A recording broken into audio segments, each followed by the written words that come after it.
வணக்கம். இப்போ நம்ம பார்க்க போகிறது வெஜிடேரியன் பீஸா. அந்த வெஜிடேரியன் பீஸா தேவையான பொருட்களை நம்ம பார்க்கலாம்.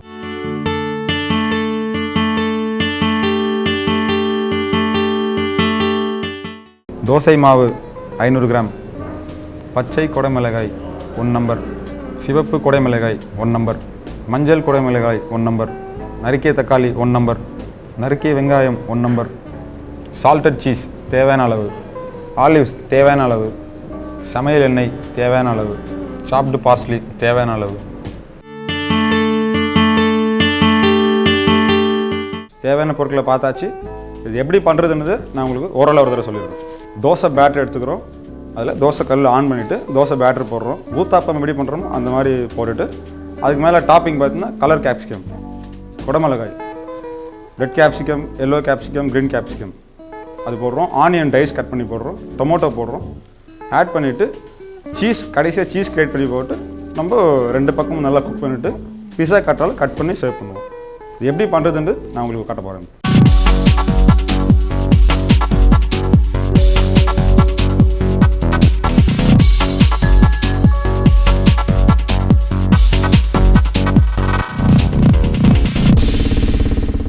இப்போ நம்ம பார்த்தீங்கன்னா தவா ஆன் பண்ணியாச்சு.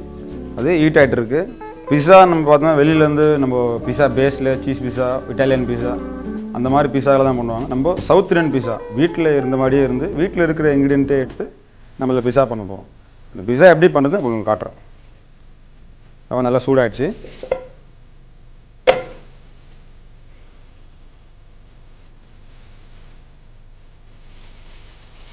மாவு வந்து தோசை பேட்டரி தான். தோசைக்கு என்ன மாவு எந்த ஸ்டேஜில் இருக்கோ அதே ஸ்டேஜில் கொஞ்சம் திக்காக இருந்தால் போதும். ஏன்னா நம்ம தோசை போடுறது வந்து கொஞ்சம் மெலிசாக போடுவோம். இது பிஸா இருந்தால அந்த பிஸா ஸ்டேஜ் வரனால ஊத்தாப்பம் எப்படி போடுவோமோ அந்த மாதிரி போடுங்க.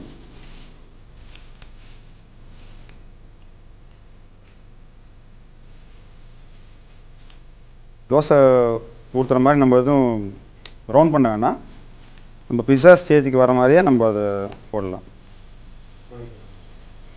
மாவு பார்த்தீங்கன்னா பிஸாவோட பேஸ் எப்படி இருக்குமோ அதே மாதிரி நம்ம மாவு போட்டிருக்கோம்.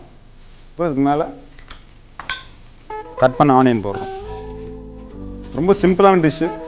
இது நம்ம ரெடி பண்ணுறப்ப பார்க்குறது அது தோசை பேட்டர் மாதிரி தெரியும். ரெடி பண்ணிட்டு பிறகு நம்ம பார்த்தோம்னா அது ஒரு ரியல் பிஸா எப்படி இருக்குமோ இட்டாலியன் பிஸா அதே மாதிரி தான் இருக்கும். ஆனியன் போட்டிருக்கோம். இது பார்த்தீங்கன்னா இந்த குடமிளகாய், வெங்காயம் இதெல்லாம் வந்து நீங்கள் எந்த ஷேப்பில் வேணால் கட் பண்ணிக்கலாம். இது நான் பார்த்தீங்கன்னா டைஸ் கட் பண்ணிருக்கேன்.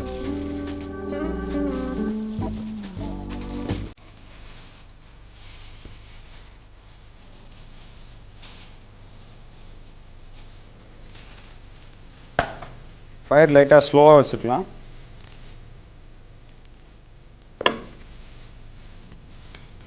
டொமேட்டோ ஆட் பண்ணுறோம்.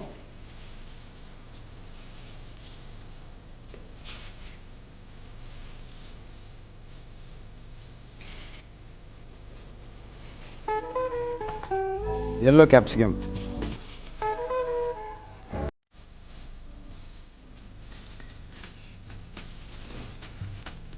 இப்போ வந்து சீஸ் ஆட் பண்ணுறோம். நல்லா இந்த கார்னரில் தான் நம்ம சீஸ் நல்லா போடணும். அதில்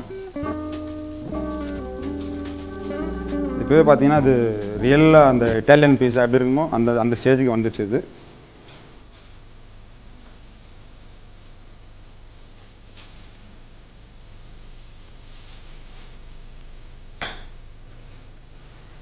ஸோ பார்ஸ்லியாக போடுறோம்.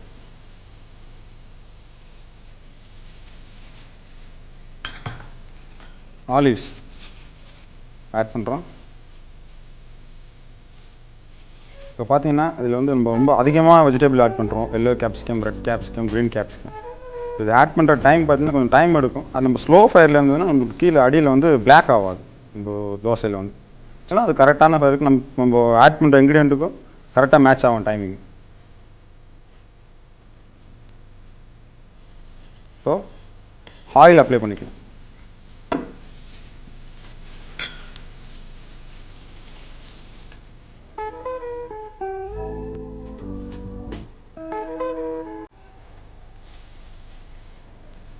வெஜிடேரியன் பீஸா தான் பண்ணணும்னு ஒன்றும் இல்லை. இதில் நம்ம சிக்கன் சாப் பண்ணி போட்டுக்கலாம், எக் ஆட் பண்ணிக்கலாம்.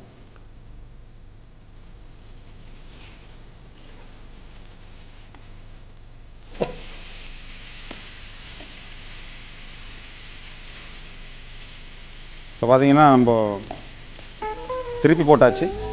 அதில் வந்து ஸ்லோ ஃபயரில் நம்ம குக் பண்ணோம்னா நம்ம கேப்சிகம் சீஸ் எல்லாம் வந்து நல்லா கேப்சிகம் நல்லா ப்ரௌன் ஆகணும். எல்லாம் கலர் கேப்சிகம், வெஜிடபிள்ஸ், ஆலிவ்ஸ் எல்லாமே. அதனால் ஸ்லோ ஃபயரில் இருக்கும்.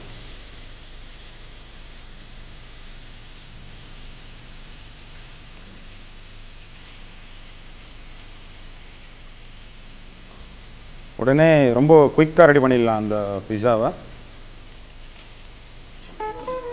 இந்த சீஸ், இந்த கேப்சிகம், இந்த ஆலிவ்ஸ், பார்ஸ்லி அதெல்லாம் நம்ம ஆட் பண்ணி பார்க்குறதுக்கு சாப்பிடும்போது நம்மளுக்கு ரியல் பீஸா சாப்பிட்ற மாதிரி தான் இருக்கும்.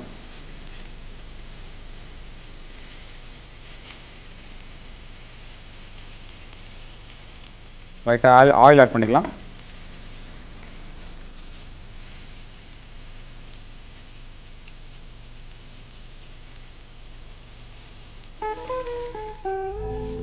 இப்போயே பார்த்தீங்கன்னா நல்ல ஃப்ளேவர் வருது. இந்த கேப்சிகம், ஆனியன், டொமேட்டோட நல்ல அந்த ஃப்ளேவர் வருது. பிஸா ஃப்ளேவர், இந்த சீஸ் எல்லாம் வந்து பிஸாவோட ஃப்ளேவர் வந்துடுச்சு.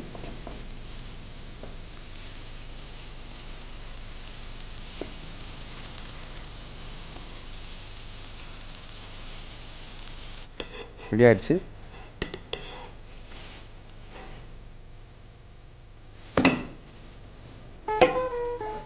இப்போ பார்த்தீங்கன்னா நம்ம பிஸா வந்து பிளேட்டிங் பண்ணியாச்சு. இது எப்படி கார்னிஷ் பண்ணுறது நான் காட்ட போகிறேன். இப்போ